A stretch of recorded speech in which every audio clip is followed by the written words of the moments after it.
안녕하세요. 새롭게 하소서 주영훈입니다. 안녕하세요. 연희엘입니다. 안녕하세요. 이정수입니다. 요즘 뭐 이렇게 시끌벅적한 다자녀 가정 보기 쉽지 않죠. 오늘 모실 분은요, 하나님께서 큰 축복을 주셔서 내 쌍둥이를 얻게 되신 아주 다복한 가정이라고 합니다. 네, 오늘 녹화를 위해서 새벽부터 군산에서 올라오셨다고 합니다. 네. 네, 제일영광교회에서 목사이신 장광명 목사님과 김소정 사모님을 모시겠습니다. 어서 오세요.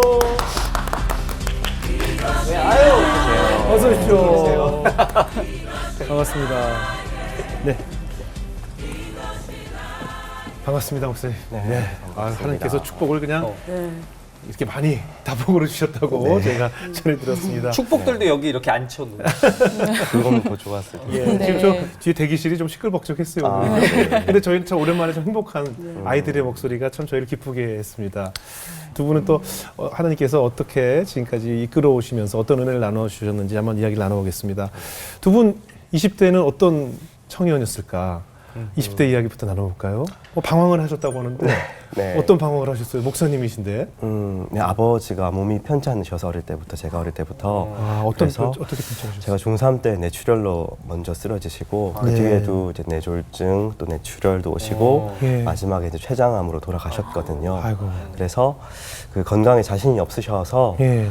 도저히 너를 이제 서울로 보내줄 수가 없다 얘기를 예. 하셨어요. 그래서 저는 또 그냥 착한 아들이어서 그냥 네. 그걸 받아들이고 지방에 눌러 앉고 근데 네. 그러다 보니까 좀 공부할 의미, 살 의미를 이제 잃어버리고 예. 20살 때부터 그래 공부를 아예 안 했었어요. 대학을 입학한 이후에. 네, 아예 안 했었어요. 그러니까 이 공부를 해서 무엇하나 뭐 이런 허탈함이었겠네요. 네, 내가 왜 이 학교 다니고 있지? 난 이 학교 다닐 게 아닌데 뭐 이런 예. 마음들 공부할 의미가 전혀 없었어요. 네. 그러면 공부를 안 하면 뭐 하셨어요? 게임했어요.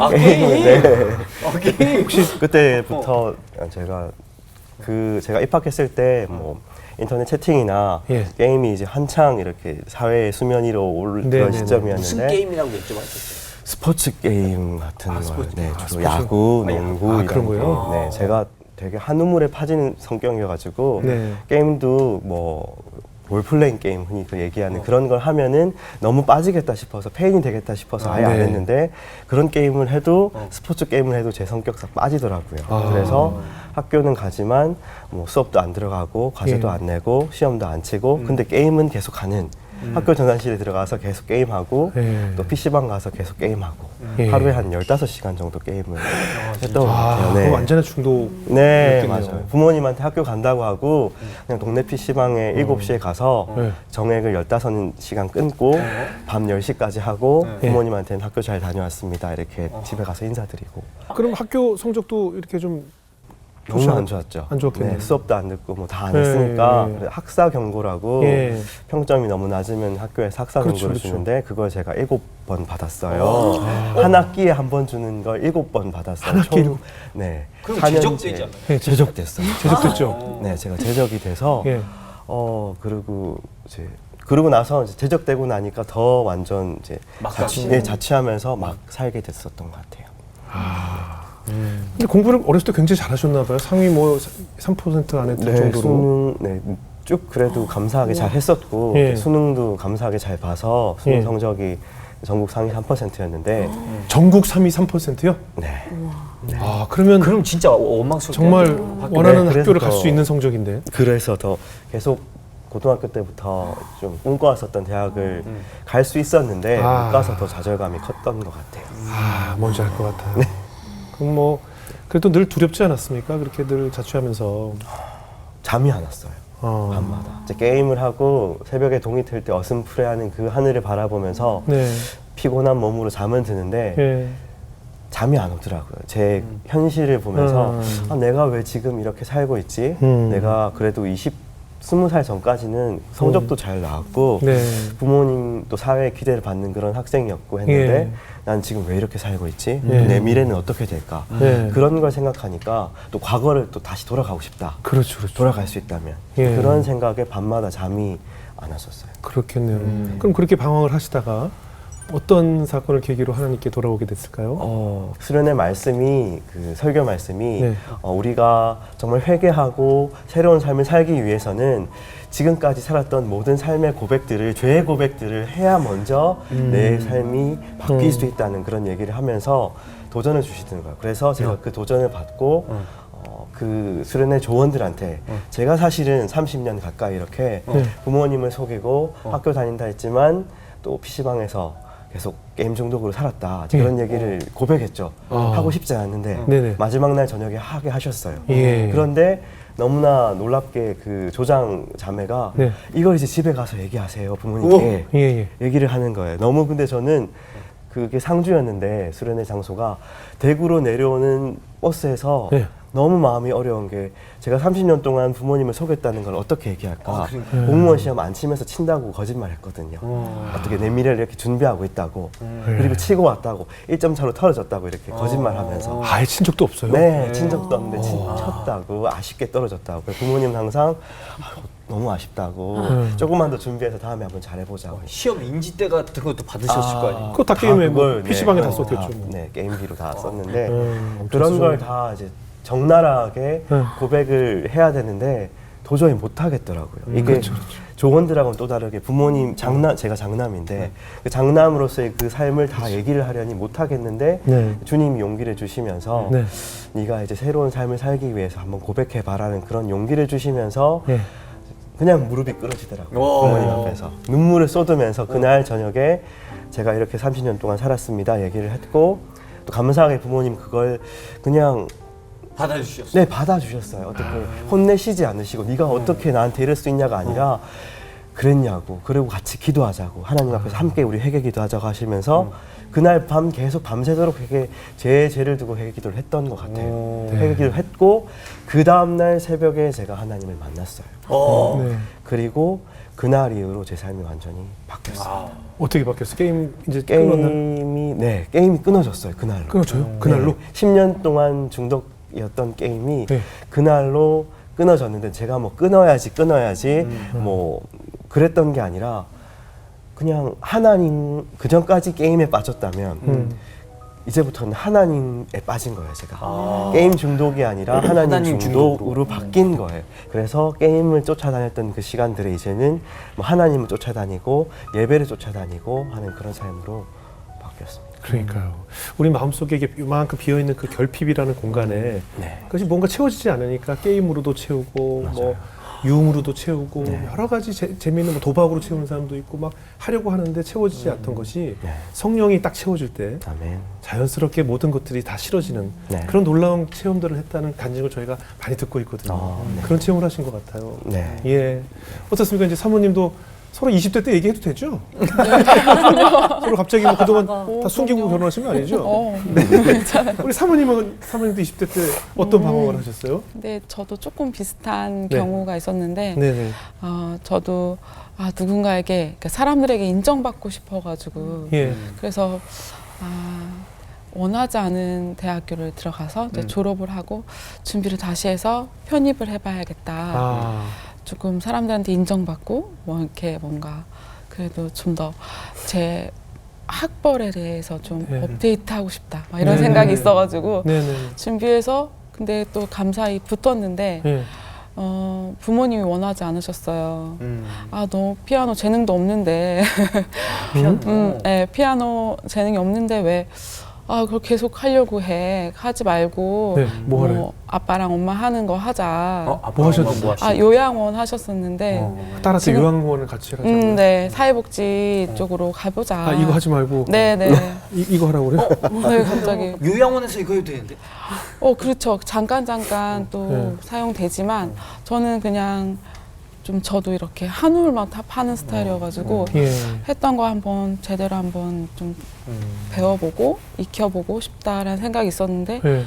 그래서 편입이 합격이 됐는데 부모님이 들어주지 않으셨어요. 아유. 그때부터 이제 저한테 들어오는 게 엄청난 우울감이 들어오는 거예요. 그럴 수 있죠. 한번 해보고 싶었는데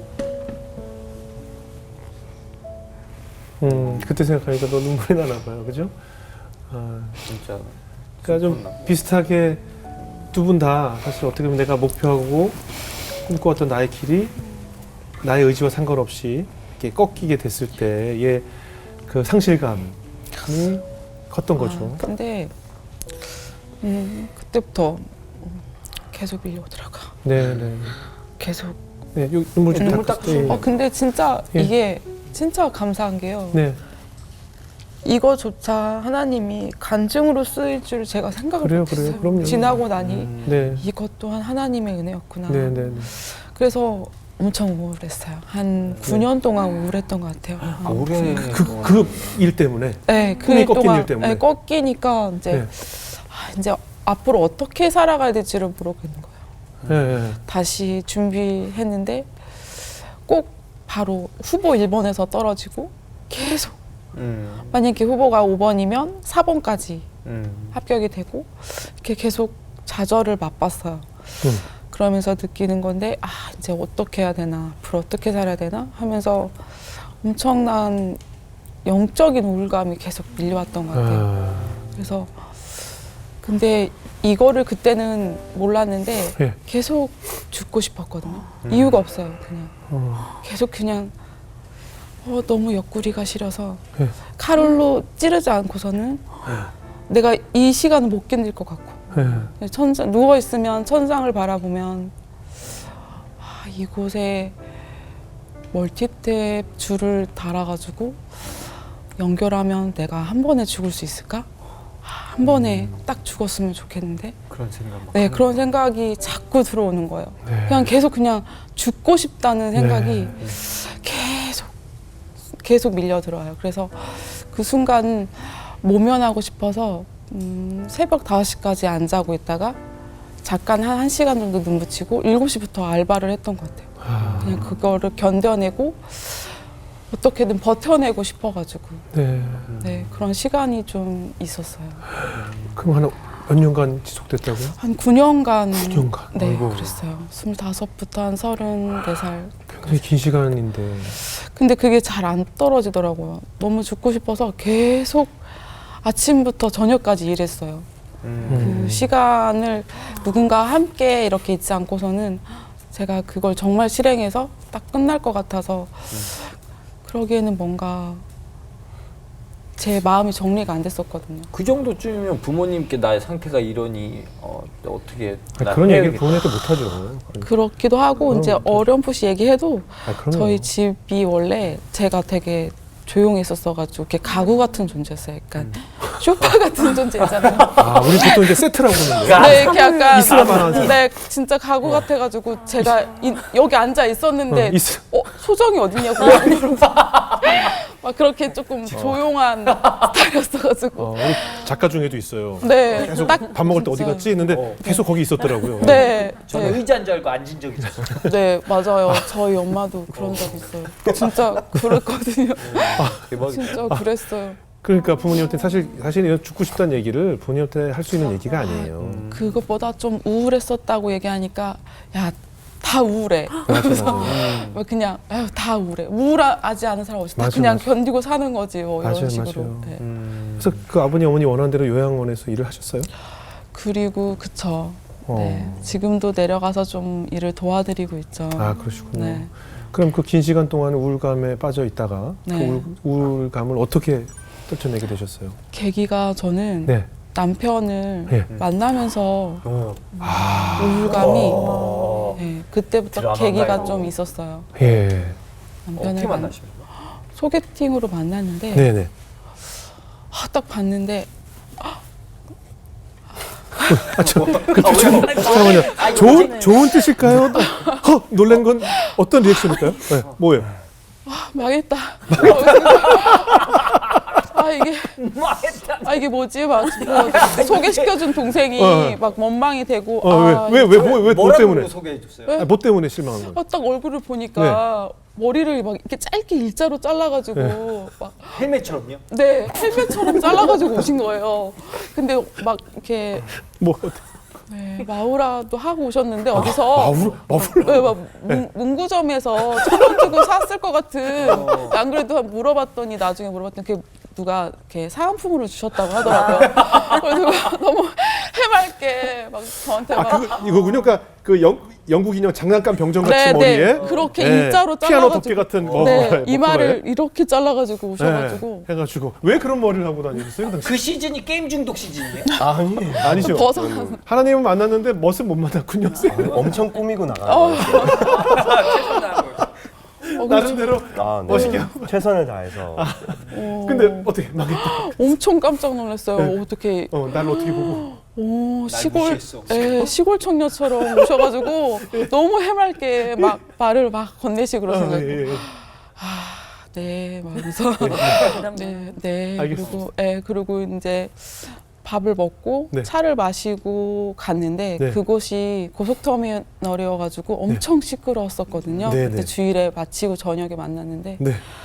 너무 사람들이 많아서 시끄러운 커피숍에서 앉아 있는데 남편이 물끄러미 얘기해주고 들어주는 그 모습에서 문득 느껴지는데요. 엄청 큰 구루떡이 나무가 내 앞에 있어서 신선한 공기를 저한테 주는 것 같은 생각이 드는 거예요. 이게 하나님의 마취제거든요. 그래서- 성령 마취제.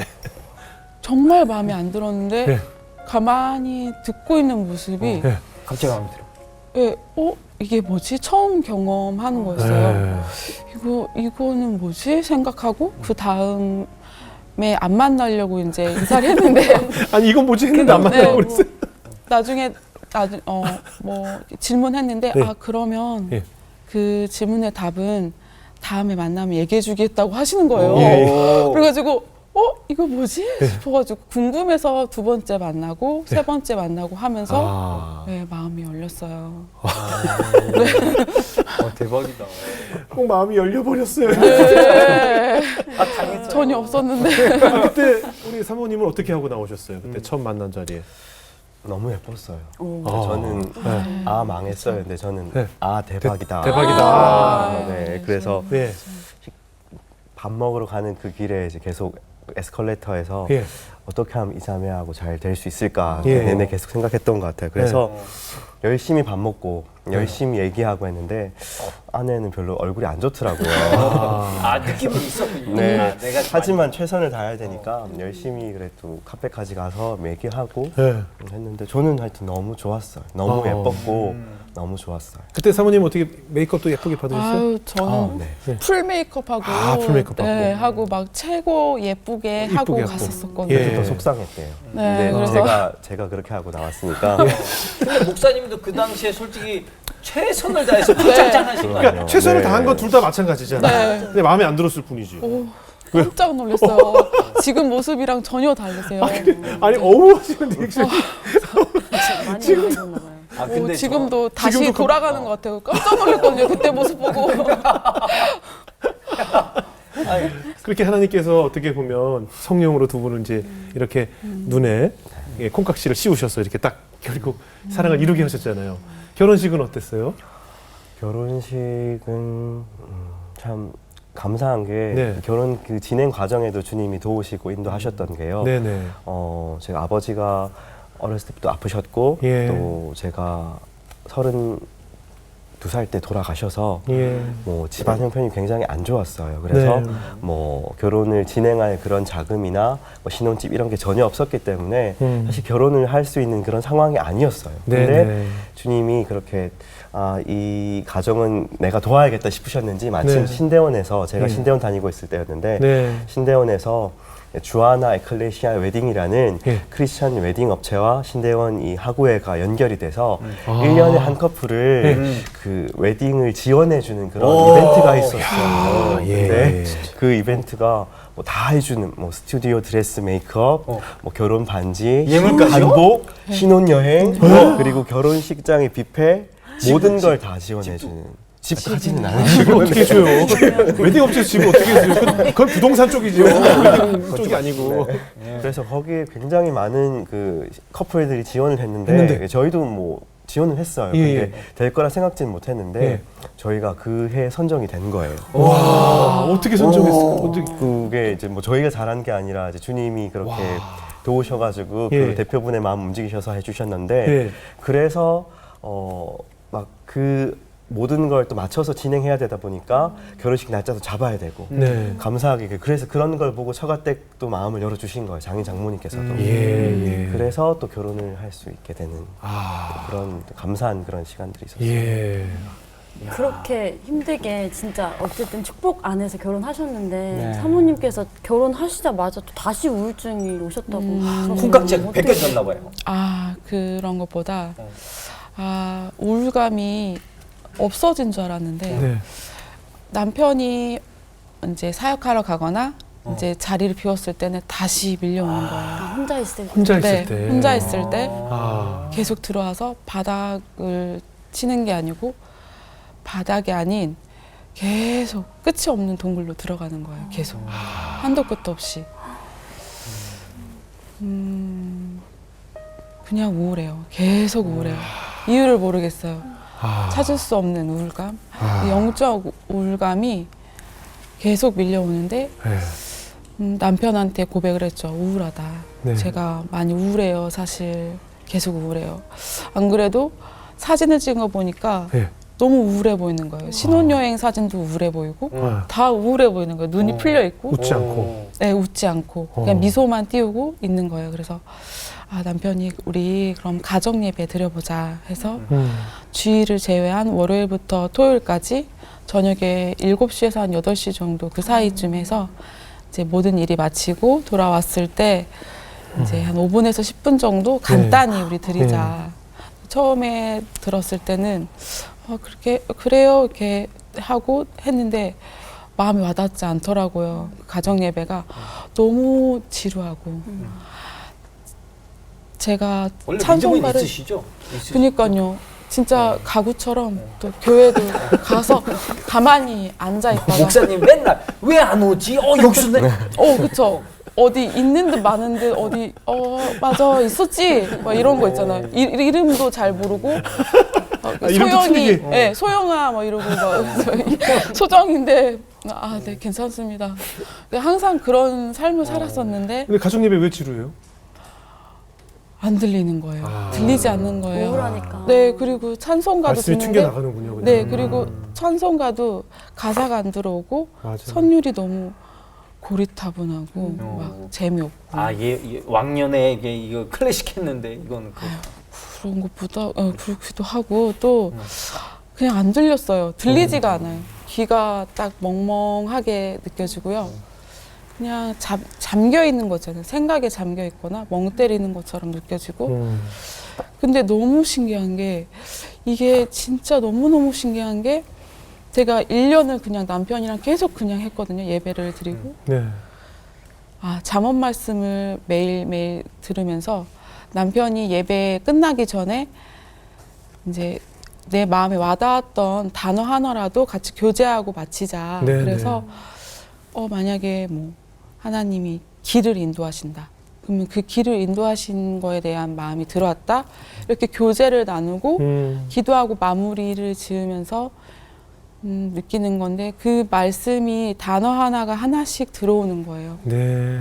그래서 1년은 쭉 남편과 함께 가정 예배를 드렸는데 예. 엄청 제 마음이 추웠거든요. 예. 여름에도 춥고 겨울에도 춥고 항상 추웠어요. 예. 제 마음이 꽁꽁 얼려있는 정말 얼음 같았는데 어느 순간 그 얼음이 사르륵 다 사라지고 그 우울증이 사라지고 예. 봄날 같은 거예요. 네네. 제 마음이요. 근데 내가 우울했었는데 왜 안 우울하지 생각을 하니까 가정 예배밖에 없었던 거예요. 제가 그 전과 달랐던 시간을 어떻게 보냈지 생각하니 가정 예배밖에는. 그래서 제가 우울감이 있는 사람들한테는 당당하게 말씀을 드릴 수 있는 거예요. 가정 예배 드려보세요. 같이 공동체든 가족들과 함께 가정 예. 예배를 드리든 잠시 5분, 10분 예. 예배를 드려보세요. 그러면 내 마음에 평강이 들어와요. 이렇게 예. 진짜 전할 수 있게 됐어요. 예. 네. 그러니까 이제 결혼하시고 얼마 만에 임신이 된 거예요?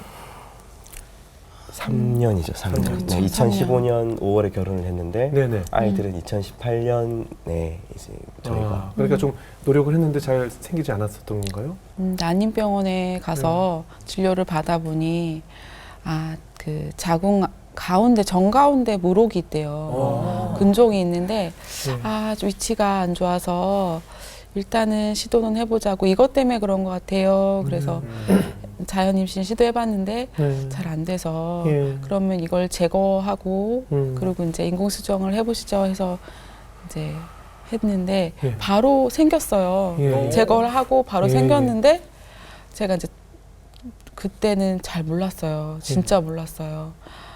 진짜 알아놓으셔야 되는데 찬 곳에 되게 추운 곳에 한 2시간 정도 덜덜덜 떨면서 있었거든요. 임신한 상태에서 한 8주 정도 됐을 때. 근데 그걸 몰랐거든요. 그러고 나서 집에 가려고 하니까 너무 아픈 거예요. 배도 아프고 몸도 아프고. 어디 가셨길래 2시간 동안 벌벌 떨만한 곳을 어디 가셨어요? 그러니까요. 네? 강의실에 들으려고 이제 대학원에 복학을 해야 되는 상황이어서 네. 이제 복학을 하려고 들어가서 인텐시브라고 처음에 이제 학기 시작할 때 듣는 수업이 있어서 들어갔다가 이거 이상하다 싶어서 집에 가서 누워 있다가 일주일 뒤에 진료 받으러 가니 아이가 안 크고 있다고 그래가지고요. 그래서 유산을 하고 근데 이제 의사 선생님께서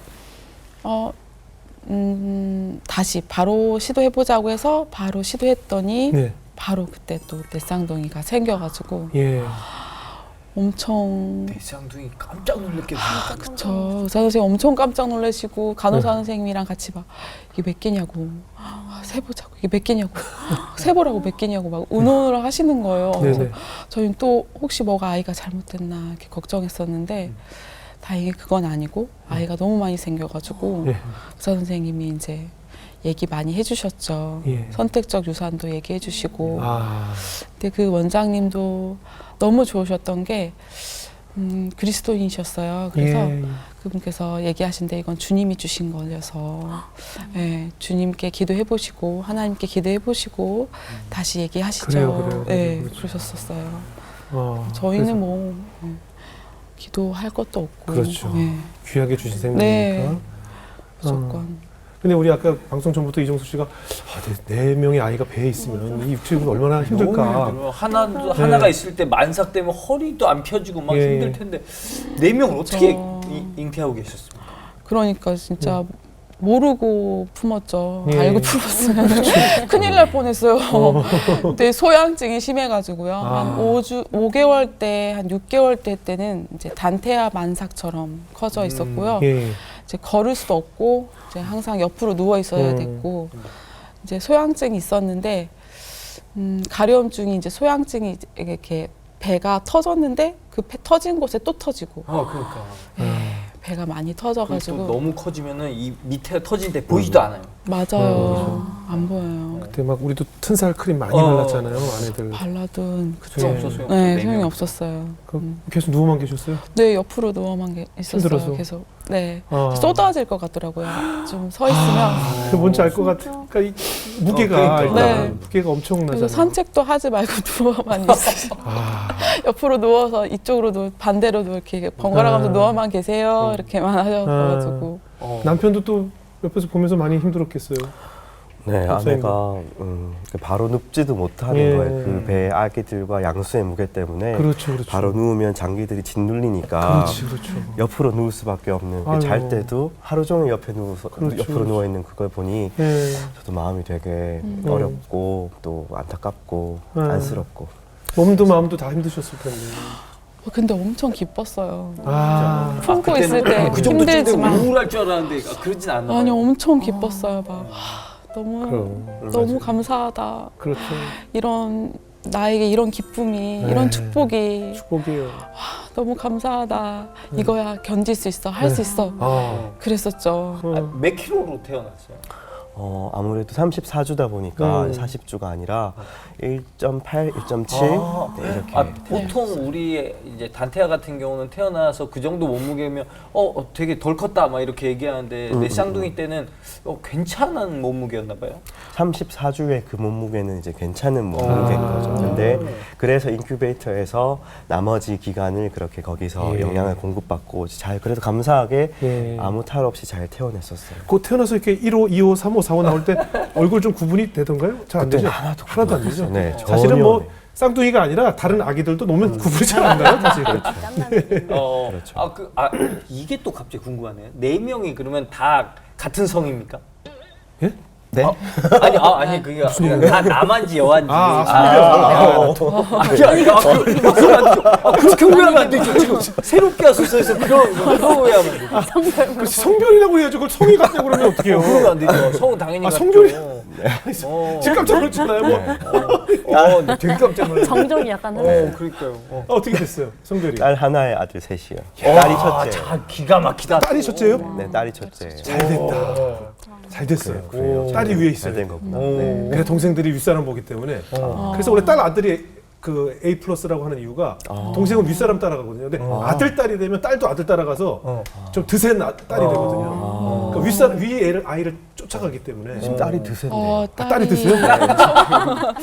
태어나기만 먼저 태어나고 기질이 비슷하군요. 근데 주위에서 다들 이렇게 좋게 이게 첫째 딸이기 때문에 집안 뭐 기둥이고 그렇죠. 살림 유천이다. 맞아요. 네, 얘기들 많이 해주세요. 맞아요. 감사하게. 웃기다. 그러면은 이제 갑자기 둘에서 갑자기 6이 됐어요.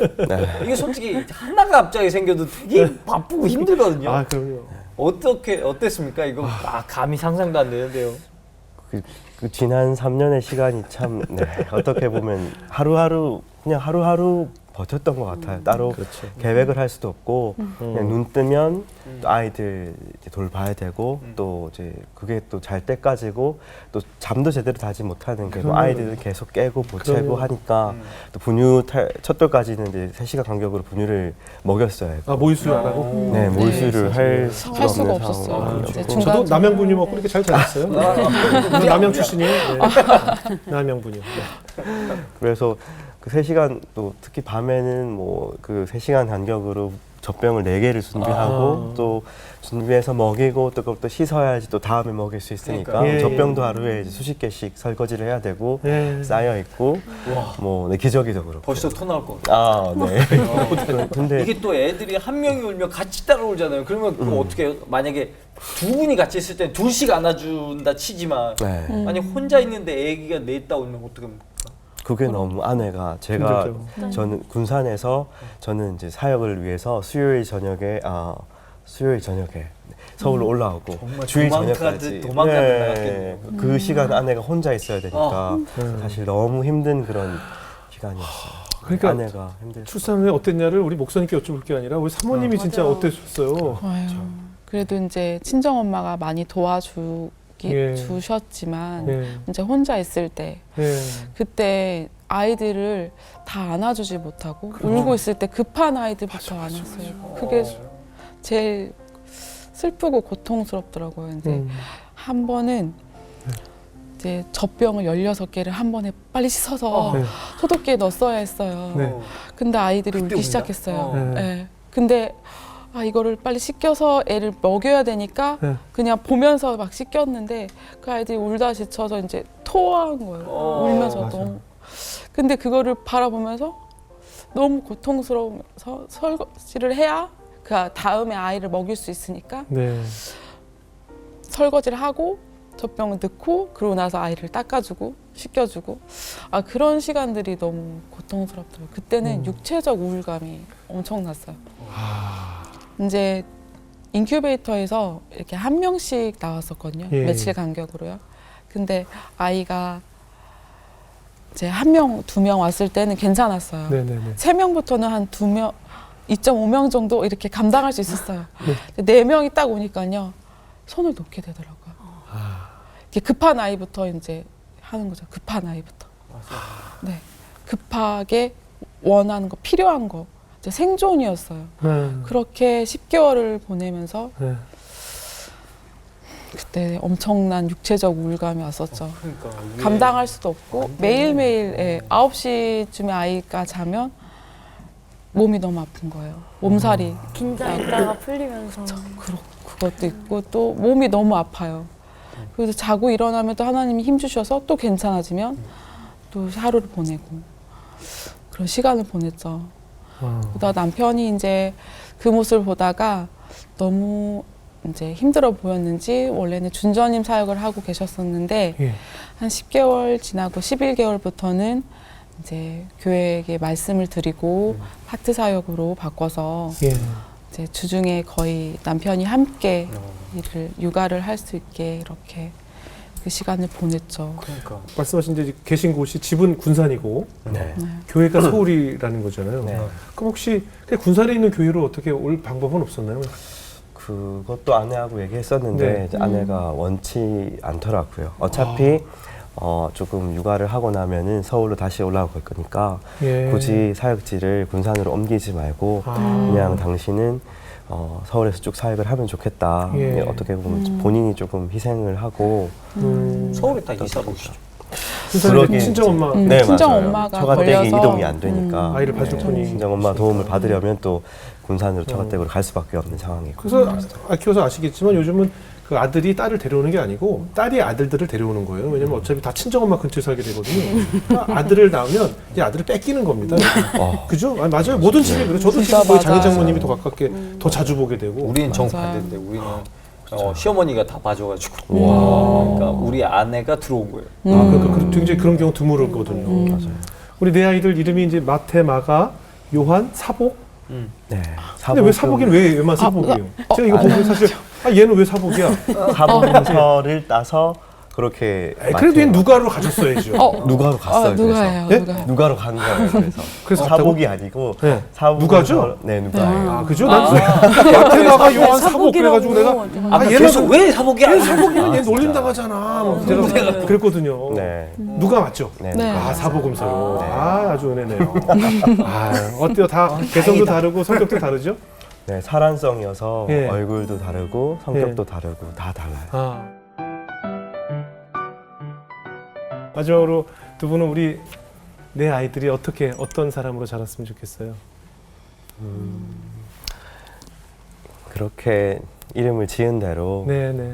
아이들이 복음이신 사복음서 네. 이름을 따서 지었잖아요. 그래서 네. 복음이신 예수님처럼 살면 좋겠다는 네. 그런 제 마음이고요. 예. 그러기 위해서는 예수님이 이 땅을 그렇게 사셨던 것처럼 이제 손해 보며 네. 내 유익을 챙기는 것이 아니라 네. 남들보다 손해 보며 그래서 남들을 섬기며 예. 그렇게 살면 좋겠다는 그런 바람이 있습니다. 네.